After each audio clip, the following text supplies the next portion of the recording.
Alors, vous êtes Michael Zouiri Chara? Ferra. D'accord. Voilà. Alors, écoutez, je vous remercie beaucoup d'avoir accepté de participer à cette entrevue. Les responsables de la revue m'ont fait cette demande et j'ai pensé que comme on avait à travailler ensemble, ce serait bien de vous connaître de cette façon-là.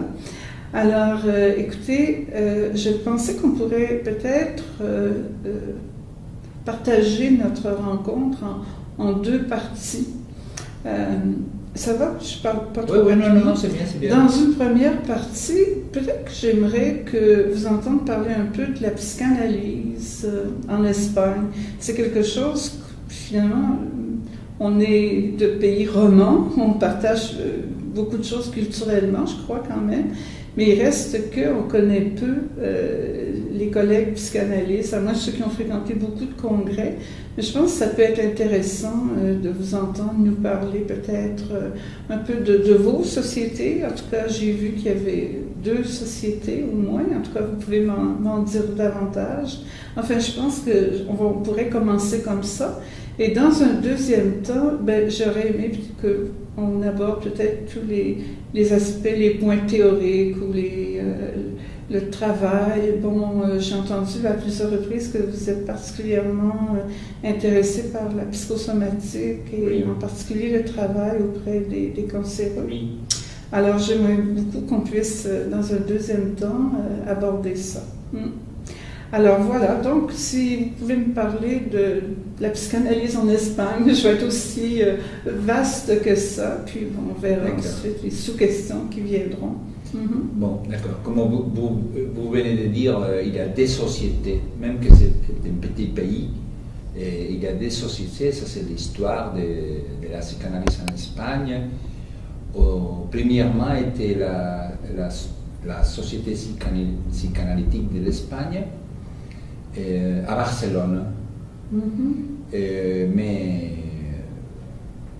dans les années, c'est pas exactement, dans les années 70, peut-être la fin des années 60, début 70,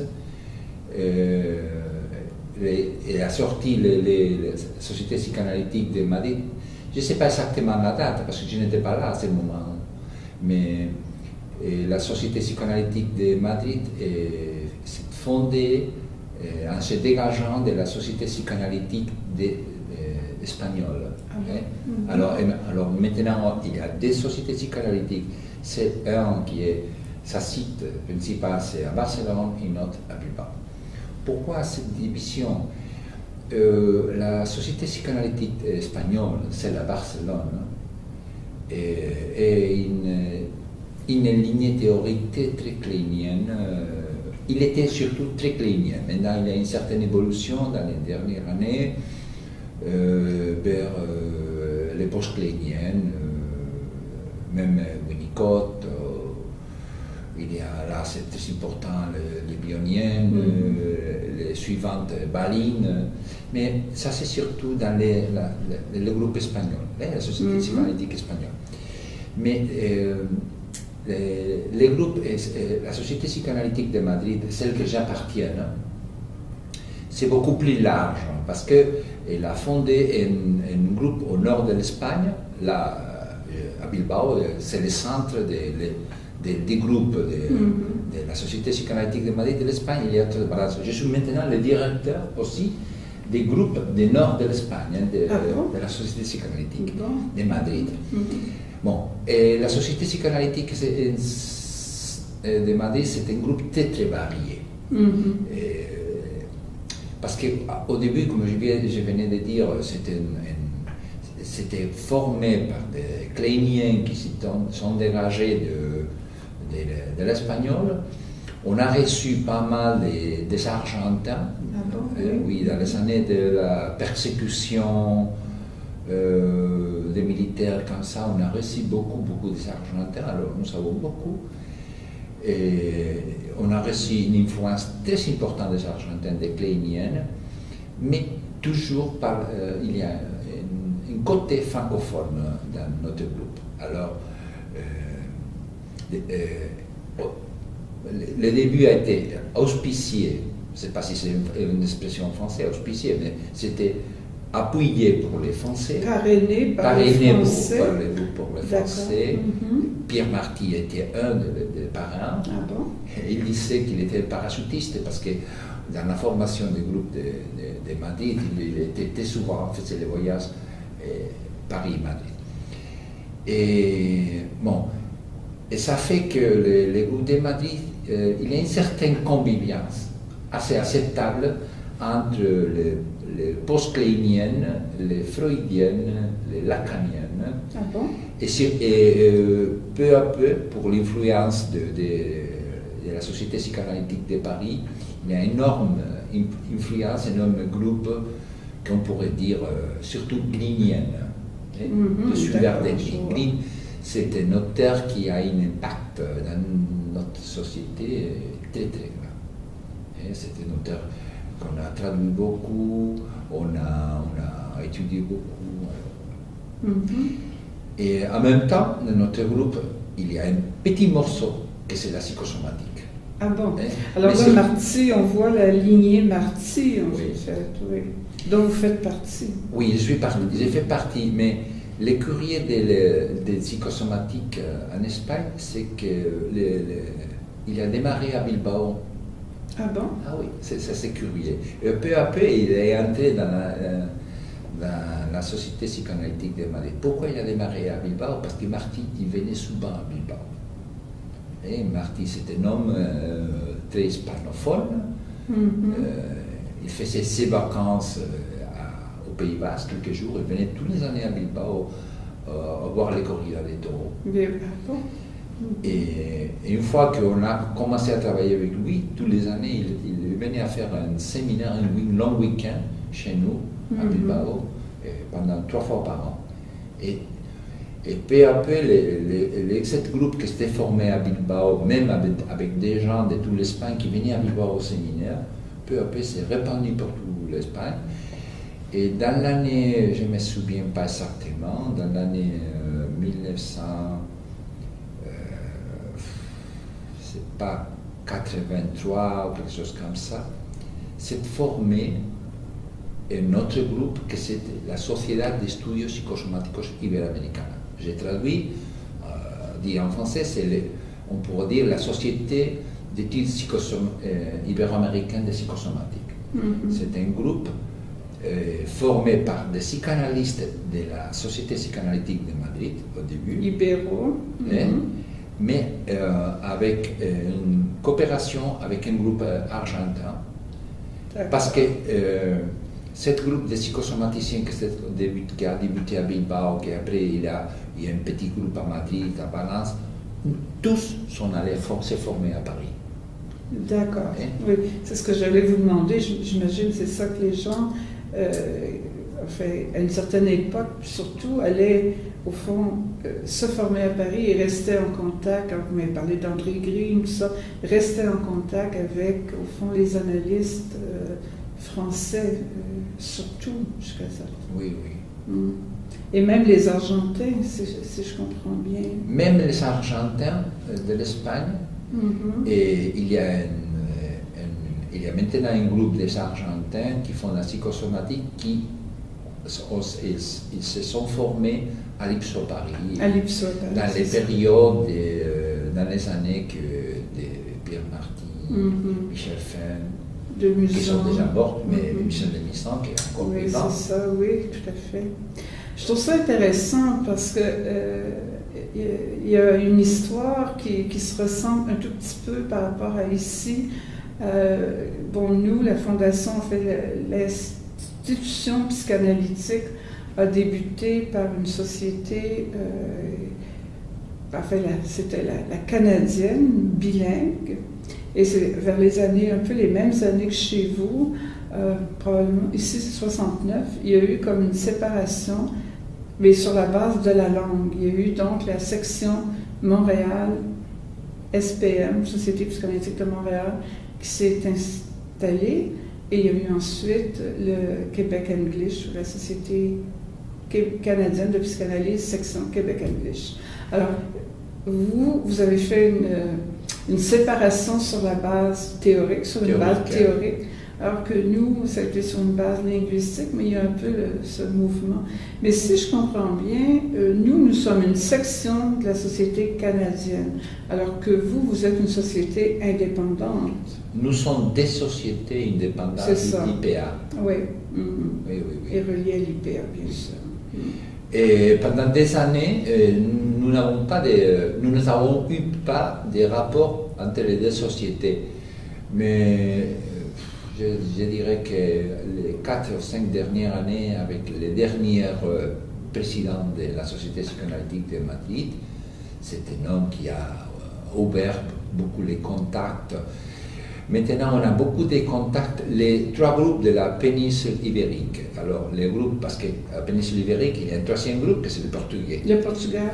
Alors, maintenant, on commence à avoir des échanges périodiques. Le groupe espagnol, c'est Barcelone, le groupe Madrid et le groupe de Lisbonne, que c'est le portugais.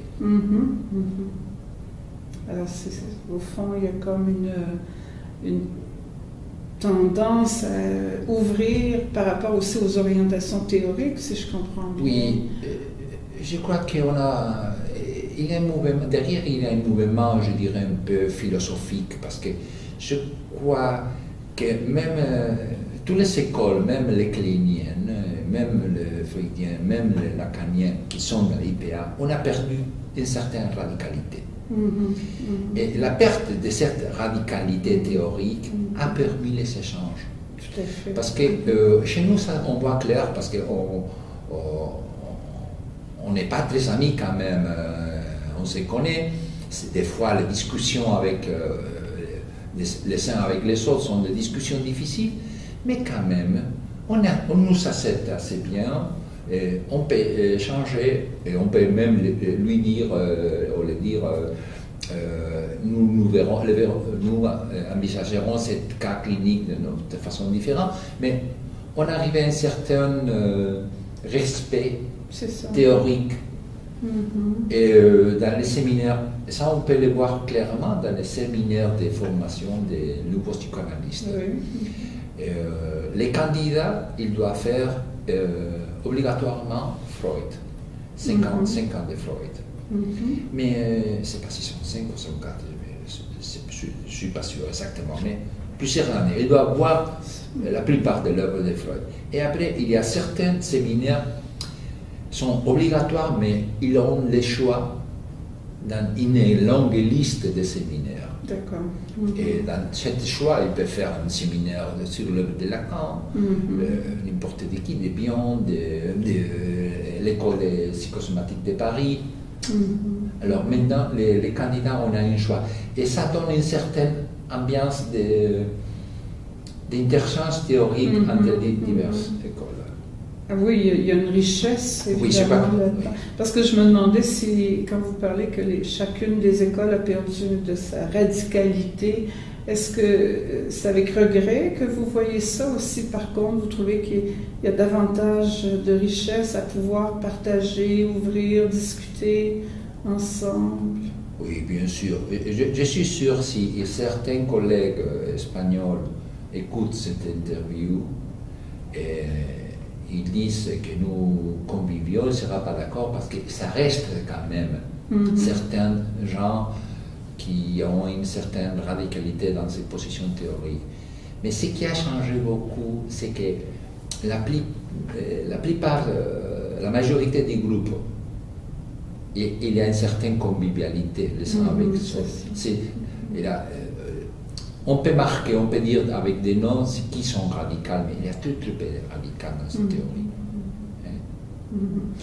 Alors, ça, on le voit, ça, par exemple, ça se voit très très bien.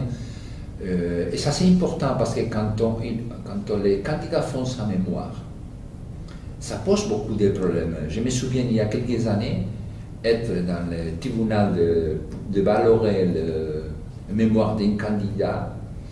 Un candidat qui avait eu certains superviseurs dans une certaine ligne, il travaillait son matériel dans cette ligne. Et dans le comité au tribunal d'évaluation de ce candidat, nous avions entre nous des positions théoriques très différentes, des points de vue très différents. Et je me souviens que ça faisait faire des discussions des fois un peu fortes entre nous. Et l'année dernière, chaque certaines années, on doit participer à cette commission. Et j'ai participé l'année dernière à une commission. Je crois qu'on ne trouve pas, on voit clairement la lignée des candidats et on respecte sa lignée théorique. Et c'est ça que je veux dire, qu'on a perdu radicalité, un certain respect. On voit clairement si celle-ci est plus kleinienne ou plus freudienne. Vous parlez des kleiniens, je me posais la question aussi de vos rapports à ce moment-là, peut-être pas vous, votre société, mais la société de Barcelone, des rapports avec la psychanalyse britannique. Est-ce que ça veut dire que les gens sont allés aussi se former en Angleterre? Oui, les gens de Barcelone, habituellement, ils font des échanges avec les Anglais, avec Londres, exactement avec Londres. Alors, eux sont plus anglophiles, si je peux dire, et vous êtes plus francophile du côté... Les Catalans, celle de Barcelone, ils conseillent à ses élèves d'apprendre l'anglais et nous conseillons d'apprendre le français. Ah, c'est intéressant. Pour lire en français. Pour lire en français, bien sûr, les auteurs. Bon, c'est sûr qu'il y a beaucoup de traductions maintenant qui sont faites. Lacan est traduit en anglais. Il y a très peu. Mais c'est vrai, par rapport à la quantité de l'œuvre, vous avez raison, il n'y en a pas tant que ça. Green, bon, aussi. Cette année, je parlerai après de la psychosomatique, mais cette année on a fait tout un travail de choisir les textes en français plus importants pour la psychosomatique. On a sélectionné 75 textes. Ils sont traduits, je pense que 5. Ah. La plupart des textes importants, ils ne sont pas traduits. On croyait, nous, ce que nous lisons, je dis les francophones, ce que nous lisons habituellement en français, on ne se rend pas compte que nos autres collègues, ceux qui ne parlent pas le français, ils ne sont pas axés à les textes que nous utilisons tout le temps. Qui sont importants pour vous. Et c'est important pour nous. Alors donc, les collègues plus anglophiles, comme je disais tantôt, est-ce que par ailleurs ils ont des liens avec la psychanalyse américaine? Est-ce qu'ils sont plus près? Nord-américaine, je pense, aux États-Unis. Même chez nous, les Catalans, ils ont beaucoup de rapports avec Londres. L'Angleterre. Certains, c'est pas exactement qu'est-ce qui se passe dedans. Dans notre groupe, il y a quelques-uns qui ont rapport avec Londres et avec les Américains. Très peu. Mais moins considérable. C'est ça, il y a quelque chose qui retenait aussi mon attention. Vous parliez des séminaires pour les candidats. On a un peu la formule n'est pas tout à fait la même, mais on a nous aussi un 4 ans de textes freudiens. D'ailleurs, ça s'appelle les textes freudiens au niveau de la formation. Et ce qu'on a et qui est issu pour nous carrément de notre lien avec la France, parce que beaucoup des fondateurs de la Société psychanalytique de Montréal, ceux qui ont mis en place la société, sont allés se former en France. Alors, ce dont on a hérité de leur passage là-bas, c'est ce qu'on appelle les séminaires continus. Alors, ça veut dire que ce sont des analystes reçus, pas nécessairement des analystes didacticiens ou formateurs, qui animent des séminaires avec des collègues analystes et où sont invités les candidats. Là, nous non plus, c'est pas tel ou tel séminaire n'est pas obligatoire, mais on demande qu'il y ait un choix qui soit fait par les candidats d'un certain nombre de séminaires parmi ces séminaires continus. Et c'est une de nos caractéristiques et quelque chose qui nous distingue de nos collègues anglophones, qu'on nous envie d'ailleurs aussi, parce que, en tout cas pour nous, on a le sentiment de garder, avec cette formule-là, quelque chose de très vivant, à la formation continue, si on peut utiliser un terme très, très à la mode actuellement, là. Mais c'est finalement, pour les candidats, il y a une certaine richesse aussi à être en contact avec des analystes plus seniors, avec leur expérience, avec leur... alors, je sais pas si... Ça, c'est le modèle français, non? C'est le modèle français. Oui, c'est le modèle parisien. Oui, c'est parce ça. que je l'ai suivi pour la psychosomatique pendant des années. Tout à fait. Est-ce que vous le reproduisez à la Société de Madrid? Non, j'aimerais le reproduire, j'aimerais parce que le modèle français des séminaires continus que j'ai participé pendant des années, il y avait un séminaire, j'ai voyagé à Paris, j'étais à Paris un vendredi et samedi par mois pendant 14 ans. Ah oui. Alors, j'ai eu l'opportunité de suivre des séminaires. Des fois, il y avait des discussions de seniors. Je me souviens d'un séminaire qu'il avait 4 professeurs. C'était Marie-Léa Insisten, je me souviens très bien, la même professeure.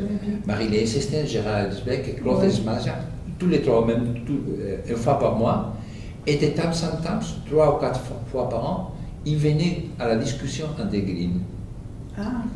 Ça, c'était une richesse que je ne connais pas chez nous. Les modèles de chez nous, c'est un modèle très rigide. Un professeur donne un séminaire. Moi-même, je donne un séminaire. Parce que finalement, les candidats, les élèves, ce qu'ils veulent, c'est remplir les numéros des séminaires. Il y a le séminaire obligatoire de Freud. Et après, les séminaires, c'est pas que c'est exactement les numéros, mais le numéro important des séminaires à son choix. Et ils veulent faire les séminaires. Ils ne veulent pas cette autre richesse, par exemple, la richesse de la discussion entre seniors. Ça, c'est merveilleux. Ça, c'est parisien. C'est sûr que c'est très exigeant, et pour les seniors et pour les candidats, c'est très exigeant, super, mais c'est une richesse aussi. Je pense que la richesse de Paris en psychanalyse que j'ai connue, en 15 jours, je serai à Paris à un colloque que je connais bien, c'est parce qu'il y a une discussion permanente entre les seniors. Il n'a rien à voir avec nous. Peut-être qu'un jour, vous pourrez réinstituer quelque chose de ce modèle, du modèle français, comme on appelle maintenant, là, à l'API, qu'on reconnaît comme tel. Je pensais peut-être aussi aborder, on a parlé peut-être du monde plus intérieur de vos sociétés de psychanalyse, mais le rapport de la psychanalyse à la société espagnole, à la culture actuellement, je ne sais pas ici, puis à d'autres endroits aussi, on déplore une espèce de manque d'intérêt ou même une certaine hostilité par rapport à la psychanalyse, moins de demandes de cure, mis un peu au banc des institutions. Alors, je ne sais pas quelle est la situation chez vous en Espagne. Comme partout, la société psychanalytique, la mienne, celle de Madrid, a été un peu écartée de la société. On a participé peut-être un peu dans les activités collectives de la culture. Mais ça, dans les dernières années, il a commencé à changer beaucoup. On a commencé à participer dans les diverses activités. Maintenant, il y a chez nous, il y a un cycle de psychanalyse et cinéma. Ah bon? Oui. Ça a été une expérience très intéressante. On prend les films comme si c'était une histoire clinique. Ah bon?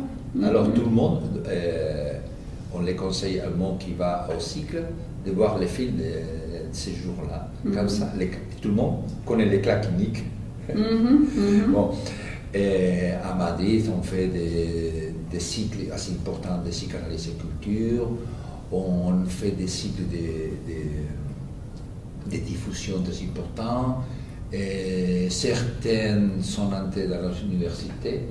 Moi-même, je suis professeur à un master dans la fac. Je suis médecin, mais dans la fac de psychologie, Je suis professeur de psychosomatique depuis l'année 87. Ah bon? Depuis très longtemps. Ouais, c'est intéressant. Parce que j'ai voulu toujours être là. Hein? Parce que j'ai toujours pensé que la psychosomatique intéressait plus aux jeunes qu'aux gens âgés. Parce que chez nous, les seniors, on a mis beaucoup de résistance à la ils mettaient avant beaucoup de résistance à la psychosomatique. Pas maintenant. Maintenant, c'est une période plus facile. Vous voulez dire, quand vous dites mettre de la résistance, vous parlez des analystes, des psychanalystes? Des analystes. Oui. Il y avait beaucoup de résistance à la psychosomatique. La médecine, il y a une résistance énorme. Oui. Et ça, c'est la raison que j'ai essayé de participer à l'université. Et même l'université que les élèves, la plupart des élèves, ils ont tellement de matières cognitivistes, c'est une fac des jésuites, mais qui font un master assez réputé.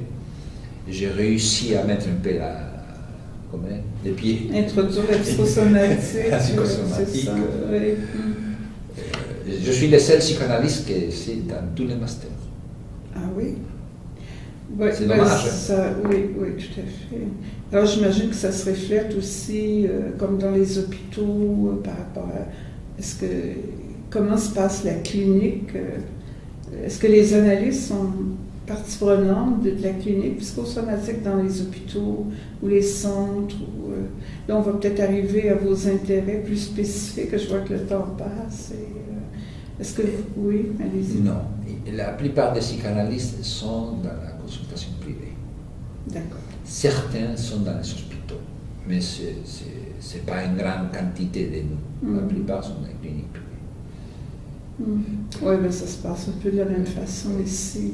Puis bon, c'est pareil à l'université, c'est pareil dans finalement les lieux de soins. Je pense que moi personnellement, je suis une exception parce que je suis à l'université, je suis une institution aussi.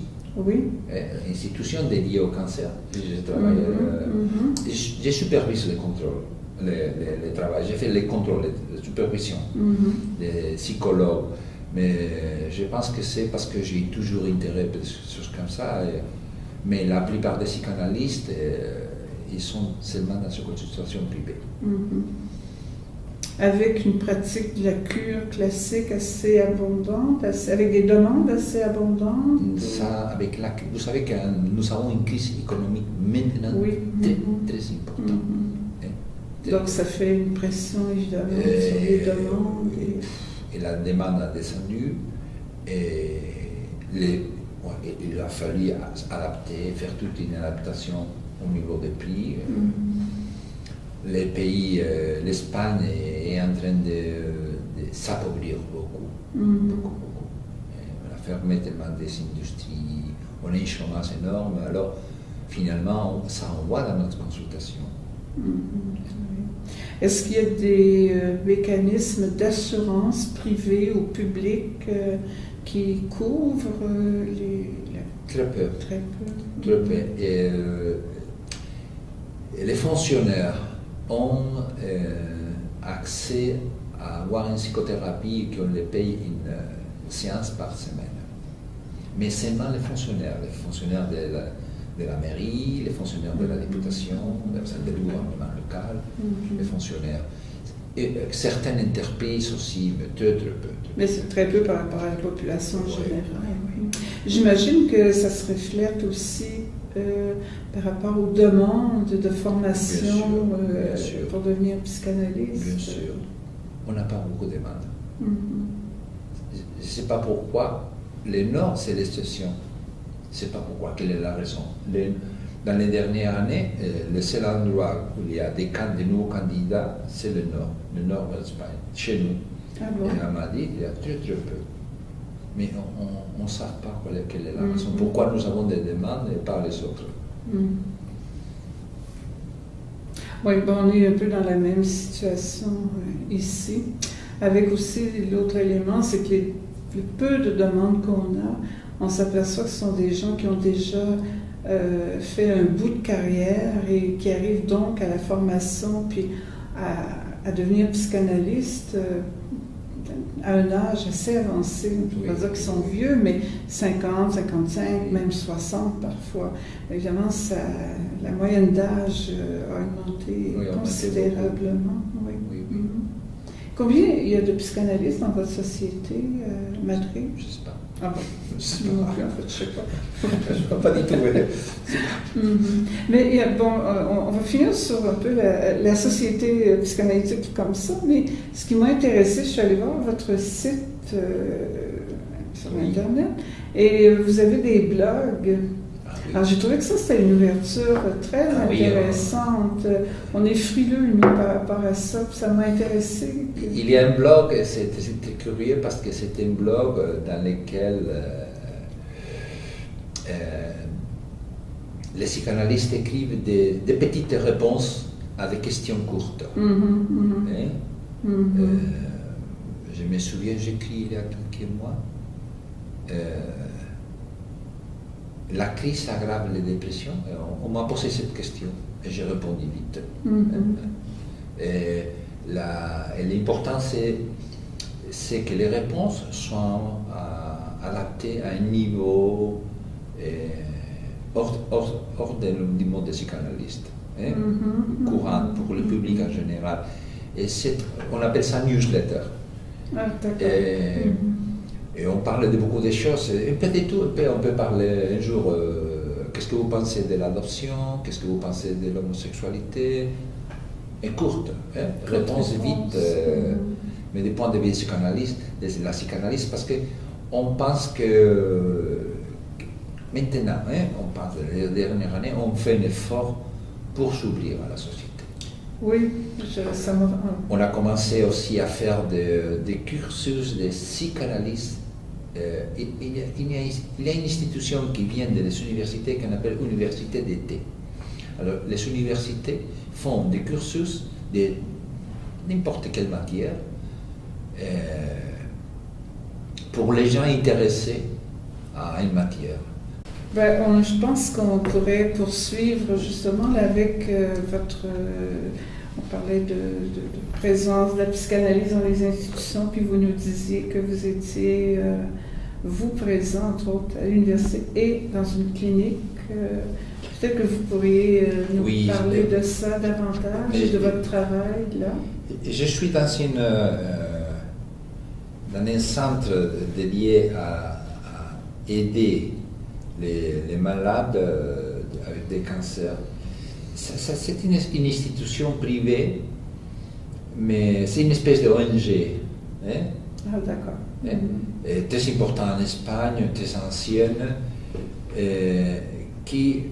Cette institution elle fait un peu de tout, même aide à acheter une perruque à une femme qui a perdu toute sa chevelure. Il y a, je ne sais pas combien des années, ils ont commencé à faire une petite structure de psychologues. Et toujours été avec des psychologues récents sortis de l'université. Ils travaillaient avec des malades de cancer. Donc de jeunes psychologues. Des jeunes. Et ils ne supportaient pas. Et presque toutes les années, toute l'équipe était renouvelée. Et c'était par hasard, parce que comme j'étais professeur au master, une psychologue après le master est entrée là, elle s'est rendue compte que c'était une psychologue, dame, une jeune fille, qui en même temps avait commencé une analyse. Et elle s'était rendue compte qu'elle ne pouvait pas supporter la désorientation, elle ne savait pas quoi faire avec cette patiente. Et il s'est dirigé à l'administration de cette institution, ils ont demandé une supervision. Alors, c'est le moment que cette institution m'est venue me chercher. C'est pas quelque chose que j'ai fait, c'est eux qui m'ont venu me chercher. J'ai commencé à faire des supervisions et peu à peu, je me suis rendu compte que j'avais une équipe de psychologues à former, à faire des recherches. On a commencé, vous connaissez ce qu'on appelle à Paris la classification de Pierre Marty? Oui. La classification de Vous pouvez en dire un mot? Oui, c'est ça. La classification de Pierre Marty, c'est une façon, une fois qu'on fait un entretien avec une patiente, n'importe de quel type, psychique, somatique, n'importe quoi, le psychanalyste remplit certains items. Il y a des items structuraux, des items de traits de caractère, des items de comportement, des items historiques, des items de défense, finalement les structures. Et ça, j'ai appris avec Marty. Et je pourrais dire que pour exprimer tous les items, il faudra connaître un peu plus que tout la psychanalyse. Parce que c'est très complexe. J'avais décidé peu à peu montrer aux élèves comment utiliser la classification avec des patients de cancer. Et une fois qu'on a commencé on faisait la classification en groupe, chaque fois un psychologue présentait un cas clinique bien. Il a fallu lui montrer comment il faut faire une bonne histoire clinique. Il présentait et on faisait une classification en groupe. Maintenant, nous avons 119 cas de malades de cancer parfaitement fait la classification. Un jour, on espère faire quelque chose parce qu'on a une idée des particularités. Oui, moi je n'ai jamais utilisé ça. Je connais ce grille théorique, mais je n'ai jamais utilisé. Oui, mais justement, quelle idée aviez-vous derrière la tête quand vous avez commencé à l'appliquer là, chez les cancéreux? Quelqu'un qui apprend à utiliser la grille, c'est quelqu'un qui se pose beaucoup de questions à propos du fonctionnement des patients. Je vais vous mettre un exemple que je vais dire. Par exemple, dans la grille, il y a 3 types de sadomasochisme. Quelqu'un qui doit remplir, par exemple, le sadomasochisme, il doit voir si c'est un sadomasochisme mental typique, si c'est des comportements, et c'est masochisme mortifère de type masochisme c'est un masochisme des types de névroses de l'estomac. Alors, arriver à faire ça et à distinguer ça et surtout à se poser cette question fait aux élèves faire un effort clinique et théorique et ça aide beaucoup à la formation. Comme instrument de formation, c'est super. C'est ce que je comprends. Au fond, super. Dans un premier temps, c'était un instrument de formation. La liste des traits de caractère, la discussion qu'on fait tout le temps, pourquoi tout le monde a un certain trait de caractère, des fois très marqué, des fois très souple, mais un certain. La discussion. Je l'ai utilisé au début comme formation. Et l'orateur, il y a toute une partie de la classification de la grille de Marty, que c'est tous les aspects un peu historiques des événements traumatiques de l'enfance, des événements traumatiques de la grossesse de la mère, l'adolescent. Alors, c'est très complet. Alors, l'effort il faut faire un entretien avec un patient qui a la suffisante, assez d'informations pour remplir une grille qui ne sont pas des dates, sont des mécanismes de défense, des caractères. C'est un travail d'élaboration pour les élèves qui les enrichit beaucoup. Et en même temps, c'est une façon de comparer et aborder du point de vue statistique qu'est-ce qui se passe avec les patients de cancer. Bon, et cette histoire qui a commencé comme ça, j'ai essayé, on va voir jusqu'à où on va. Maintenant, ce sont 9 ans qui ont travaillé avec les mêmes équipes. Et personne n'est parti. Personne, d'accord. Et des gens de l'université qui demandent, des élèves de l'université qui demandent venir comme observateurs à cette institution. Peu à peu. Et est-ce que, bon, vous dites que vous avez un bon nombre de cas là, qui a passé dans ce processus. Est-ce que vous avez pu commencer à tirer des conclusions, à voir des grandes lignes qui vous mettent sur le chemin peut-être de d'autres questions théoriques ou, La plupart des gens qui ont un cancer, ils ont une perte d'objet, ou une perte ou un équivalent d'objet. C'est pas, il y a très peu de cas qu'on ne trouve pas une perte derrière. Mais je pense que c'est pas, les 90% des patients de cancer qu'on a vus, on voit toujours, dans les 90%, on voit un accident traumatique important. Mais le cancer a une particularité, que le cancer c'est une désorganisation, la naissance des parties. Mais habituellement, ça c'est fréquent, que la désorganisation dans les niveaux psychiques s'est récupérée, les gens s'est réorganisés, mais le cancer n'est pas encore diagnostiqué. Alors ça c'est pourquoi c'est très souvent au moment qu'on trouve le cancer, des fois le patient il n'est pas en désorganisation psychique. Je pense que le cancer a un fonctionnement différent à d'autres maladies. Par exemple, un colon, il y a une désorganisation, et immédiatement de la désorganisation, habituellement une désorganisation progressive, plus de martyrs, apparaît la symptomatologie somatique.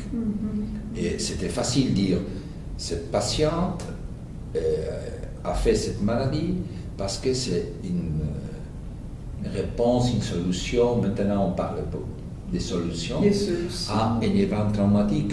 Il n'a pas pu gérer dans un niveau psychique, alors il a géré un niveau somatique. Ça, c'est la théorie de toute l'école de Paris. On théorise ça de plusieurs façons, mais la maladie, pour qu'elle s'arrête, il doit avoir une certaine réorganisation. Sinon, la maladie continue comme une désorganisation progressive. Si la maladie s'arrête, c'est dans ce point, dans ce niveau, il y a une certaine réorganisation. Et à partir de là, on peut voir s'il y a une réorganisation, la maladie s'améliore, la symptomatologie. Mais dans les cancers, ça ne passe pas comme ça. Parce qu'il y a une désorganisation, les cancers commencent, on ne détecte pas parce que c'est minuscule. C'est ça. Il y a une réorganisation, mais au niveau somatique, il n'y a pas une réorganisation. La réorganisation, c'est seulement dans un niveau psychique. C'est une espèce de réorganisation, des fois, ce n'est pas la réorganisation de revenir au point qu'on était avant, comme on voit des fois dans les maladies. Il y a une réorganisation, la maladie au niveau psychique, mais pas au niveau somatique, et la maladie somatique apparaît après. Alors, c'est ça, vous voyez ça comme une espèce de divorce, je dirais, entre la réparation intrapsychique et le soma qui prend, qui part ça, je dirais. Comme je pense, c'est un divorce avec l'autodestruction. C'est qu'il continue, c'est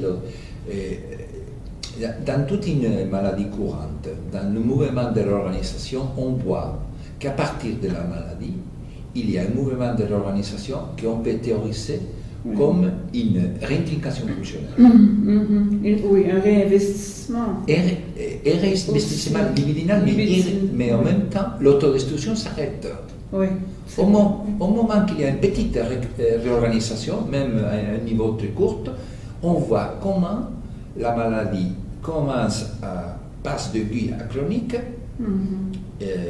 avec une évolution plus lente, et on voit comme il y a un investissement narcissique, surtout de la maladie, du point de vue hypochondrique, des choses comme ça. Et à ce moment, on voit une réindication, on théorise comme une réindication pulsionnelle parce que les d'autodestruction s'arrêtent. Hein? Ouais. Et dans les cancers, on voit que l'autodestruction continue dans un niveau primitif somatique et ne se réindique pas dans un niveau psychique. Et des fois, on voit des gens qui ont, par exemple, un accident, une perte, quelque chose comme ça, un an, 2 ans après, on détecte un cancer. Et il y a une espèce de, comment dire, d'espégisme. On dit espégisme, c'est peut-être une expression espagnole. Il y a une espèce de quelque chose qui se fait tromper, je ne sais pas comment on dit ça. Parce que au moment qu'on donne les cancers, il se jette sur les cancers avec toute sa libido. Oui, ça c'est oui, tout à fait. Et on voit tout ce que Osmaza parlait, la paradoxe de la psychosomatique. Oui. Il y a un leurre, en fait. Oui, c'est un leurre. C'est un leurre parce qu'il y a cet réinvestissement, c'est la paradoxe de la psychosomatique, et on croit que, des fois, c'est courant de croire que tous les aspects psychiques qu'on voit, c'est parce qu'on vient de les donner aux patients le diagnostic des cancers. Ça, c'est pas vrai. Ça, c'est pas vrai. Parce que il faut considérer, il y a une autre expression, l'idée de Pierre Marty de la désorganisation progressive, qui c'est premièrement au niveau psychique et après au niveau somatique, c'est qu'il y a toujours une maladie. Esmaza l'avait appelé la maladie avant la maladie, comme il l'appelle.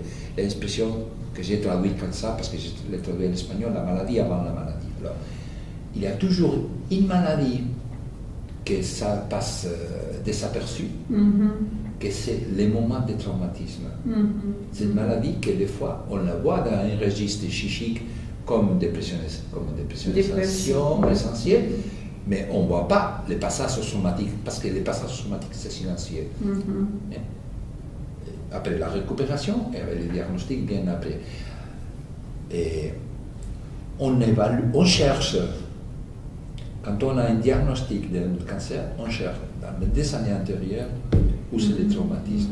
Et c'est là qu'on trouve les 40, à propos, les 40, 90%, on trouve un événement important. Mais on dit des pertes, mais les pertes sont des pertes, on a des pertes très curieuses. On a des pertes, le mariage d'une fille pour une dame. On a une perte, une jeune fille qui s'est fait féconder 4 fois par la médecine, par le médecin. Il n'a pas arrivé à tomber enceinte. Et finalement, on lui a dit qu'on arrêtait. Donc elle a perdu un projet de grossesse, un enfant imaginaire. Elle a perdu son enfant imaginaire, des pertes comme ça. On a plein de notre casuistique, on a plein de gens qui ont perdu un fils. Plein. On a beaucoup de parents que son fils a eu des accidents graves, qui ont devenu paraplégiques, diplexiques, après d'accidents de voitures, de motos comme ça. Les parents font beaucoup de cancers. Alors, ça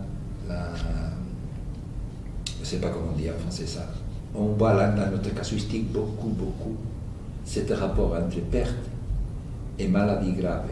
Nous, comme nous cherchons entre les patients de cancer, on peut dire le rapport entre perte et cancer. Ben, c'est très intéressant, mais j'ai envie de me faire un petit peu l'avocat du diable. J'ai envie de dire, bon, c'est sûr que la vie est faite aussi de pertes, hein, je veux dire, vieillir, passer d'une époque de sa vie à l'autre, il y a toujours quelque chose qu'on laisse derrière, il y a des pertes. Et c'est pas nécessairement tout le monde qui va répondre à cette perte par un cancer non plus. Je sais pas si... comment on peut penser ça? C'est pas très compliqué. Une perte, c'est un événement qui doit, obligatoirement, on doit faire un deuil. Et nous, quand on parlons des pertes, on parle des pertes sans deuil. D'accord. Donc, c'est comme un achoppement au deuil, hein, Oui. ou un deuil en même temps. Mais vous dites quand même qu'il y a pu y avoir une certaine forme de réparation psychique, mais qui n'est pas nécessairement passée par un travail de deuil. C'est ce que vous voulez dire? Non, je crois que quand on... il faut sortir un peu des cancers parce qu'il y a beaucoup de solutions aux événements traumatiques. Par exemple, ce que je pense, avec beaucoup de l'école de Paris, c'est que la maladie grave, c'est une solution à une perte, mais aussi les autocalmants. Les grands autocalmants sont des solutions à une perte. La mélancolie, c'est une solution à perte, sans deuil. Et moi personnellement,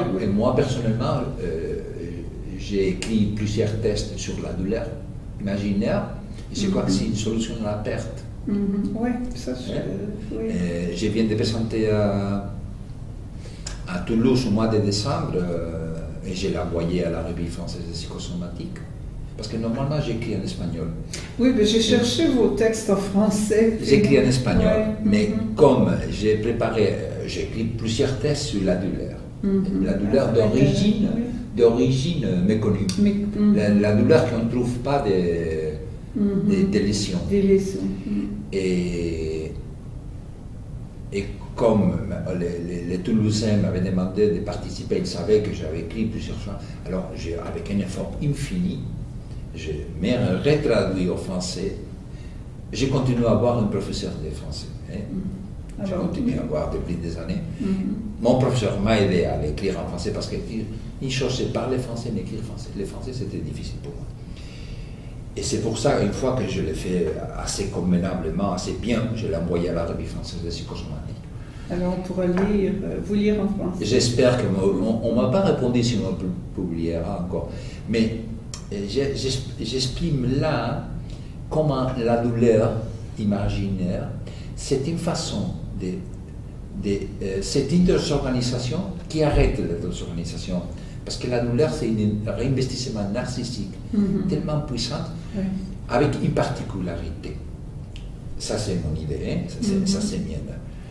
La particularité du corps douloureux, c'est que la douleur, c'est une espèce de barrière autistique à l'approche de l'objet. Alors, les patients font une désorganisation, s'arrête avec la douleur. La désorganisation, ça a commencé par une insupportabilité à un objet déterminé. La douleur les permet d'arrêter la désorganisation et en même temps l'effet une barrière autistique à l'objet. Alors, ça devient un obstacle au réinvestissement. Non, l'investissement, c'est un investissement narcissique dans la peau. Oui, c'est ça. Dans la douleur. Le réinvestissement se fait dans le corps, dans la douleur, mais l'objet, c'est ça, est ignoré. Il n'y a plus d'investissement objectable. Il n'y a pas d'investissement objectable parce que ça, comment on le voit ça dans la clinique, je ne sais pas pourquoi je parle un peu de tout, mais au début, avec un patient comme ça, c'est impossible de parler de ces objets. Il parle seulement. Comme un patient, je me souviens très bien des patients qui me disaient comme ça, docteur, j'ai mal partout. Il parlait tout le temps de son mal. Mais peu à peu, une histoire, des fois il faut lui donner beaucoup de temps, mais peu à peu, une histoire commence à réapparaître. Parce que, bon, j'ai dit que la douleur, c'est une barrière autistique face à l'objet, parce que c'est une façon de se passer à l'objet, mais on pourrait même la théoriser. Des fois, j'ai cité de l'appeler une barrière paranoïaque. Parce que mais je préfère l'autistique parce que c'est l'ignorer l'objet. Mais il y a une profonde méfiance. Et quand on travaille avec un patient comme ça, peu à peu, on voit qu'à la mesure qu'il commence à avoir un peu de confiance, une histoire personnelle commence à apparaître. Il y a un récit qui se met en place et qui finalement se substitue à la douleur. La douleur disparaît. Oui, absolument. Les jours qu'il y a une vraie histoire derrière, les jours disparaissent. Est-ce que donc, à la clinique où vous faites la consultation, vous suivez des patients, vous envoyez, ou c'est l'équipe qui suit les patients ou, Dans un centre dans lequel je travaille, j'ai fait seulement des la consultations, supervision? mais Oui. dans nos consultations, Vous avez vu ça? j'ai lu, je pense seulement des gens qui vont faire une analyse pour se former, et des patientes malades avec maladies assez rares, spéciales, ou les patients que personne ne veut soigner ou veut C'est ça. Ah bon, oui. Ah oui. Un peu les cas désespérés parfois. J'aime un peu ça. Ouais. J'aime un peu ça, oui. On parle de psychanalyse ou de thérapie héroïque. Pas tellement, parce que Mm. je pense qu'il y a des gens qui aiment prendre des patients qu'ils savent qu'ils vont mourir, que je considère ça héroïque. Ça, j'aime pas. Ah, d'accord. Je préfère des patients qui on voit qu'on a une possibilité. Alors, dans ce centre où vous allez faire de la supervision, si je comprends bien, ce sont des patients qui sont en traitement de cancer. Oui. On n'est pas en phase terminale, on n'est pas Non, dans ce qu'on appelle ici les soins palliatifs, par exemple. Non, nous ne faisons pas de soins palliatifs. Mais des fois, ils viennent des patientes qui demandent une aide en cherchant qu'ils vont mourir. Et on les prenne aussi. D'accord. On les prenne parce que ça a toujours une histoire derrière. Et on s'est rendu compte dans les premières années en travaillant dans ces centres que plusieurs fois, on a reçu dans une certaine période des jeunes gens avec cancer qui mouraient assez vite. Et après, on a vu qu'un familier faisait un autre cancer. Après, couramment, la plupart, la mère. Et on s'est rendu compte que c'était tellement important aider aux patientes qui vont mourir à faire le dire adieu à ces familiers. Alors, le travail que nous essayons de faire, c'est préparer les deuils des familiaux de celles qui vont mourir. Mais pas en recevant aux familiers, non, sinon par rapport aux patients, peu à peu on l'amène à se dire, comme on dit, dire au revoir, dire adieu à ses familiers, ses enfants, Mais ses ça, parents. c'est près du travail de soins palliatifs quand même. Pas en Espagne. Non. Les soins palliatifs, c'est la douleur, c'est les vomissements. Oui, c'est vrai. C'est plus ultimement, c'est ça. médical. Oui, d'accord. Alors, il n'y a pas d'aide psychologique rendue à ce point, c'est ça, vous voulez dire? Rendu en soins palliatifs, il n'y a pas d'aide psychologique. Il n'y a pas de psychologues dans les unités de soins palliatifs. Alors qu'ici, il y Ce sont des médecins, des infirmières et des drogues. Oui, bien sûr, bien Des sûr. drogues. Ah oui, bien sûr. Qu'est-ce que vous pensez? Peut-être qu'on va s'arrêter là-dessus. Mais j'ai envie de vous poser la question, qu'est-ce que vous pensez de cette affirmation qu'on a entendue, puis qu'on entend encore beaucoup ici, en tout cas, sur le fait qu'on se donne son cancer, on se fait son cancer? J'imagine que ça... Est-ce que ça existe, cette croyance chez... Ce que je pense, il y a 20 ans, j'ai dirigé une recherche avec le service de dermatologie, avec les mélanomes malignes. Oui. On faisait une chose assez bizarre. Avec un appareil, on faisait des piqûres aux patientes et après on lisait la réaction à la piqûre. Parce que les piqûres ont donné des substances chimiques et qu'on savait que sa réaction répondait à la lymphocyte T4. Alors c'est l'immunité retardée. Et ce qu'on a vu, c'est que les patients qui étaient en dépression essentielle, il avait très très peu de réactions. Alors, on peut mesurer par la surface, le rougement, les centimètres, on peut faire des tables, des listes, c'est pas des listes, qui savaient... Des échelles. Des échelles, c'est l'expression, qui avait... à ce moment-là au service de dermatologie, on mesurait, on pouvait savoir la quantité de lymphocytes que les patients avaient. On a vu à ce moment-là qu'en dépression essentielle, le niveau de lymphocyte T4, l'activité, je ne sais pas s'il n'y a pas, mais l'activité est très basse. C'est l'immunité retardée, c'est l'immunité cellulaire. Hein? Vous êtes médecin ou psychologue? Je suis médecin. Médecin. Alors, je ne vous explique pas. Vous explique pas. Alors, ce que je pense personnellement, c'est que la désorganisation progressive ouvre la porte à force somatique sans contrôle, spécialement à l'expression des jeunes qui ont été freinés pour l'organisation générale de l'individu. Oui. Au fond, est-ce que vous êtes en train de dire au fond que la dépression essentielle aurait une action sur tout le système immunitaire, en quelque sorte, ferait en sorte donc que le système immunitaire serait plus en mesure de répondre, oui. De se défendre? Oui. Et la réponse, chacun fait son cancer, c'est que le cancer, c'est quelque chose qu'on hérite de nos parents, ce que je pense. Oui, les types, les gènes, c'est pour ça que je parle des gènes. Les types de cancers, tout le monde, je crois que tout le monde, on hérite plusieurs cancers. Actuellement, les théories biologiques vont beaucoup dans ce sens-là, qu'on naîtrait avec nos cellules cancéreuses en quelque sorte. Hein?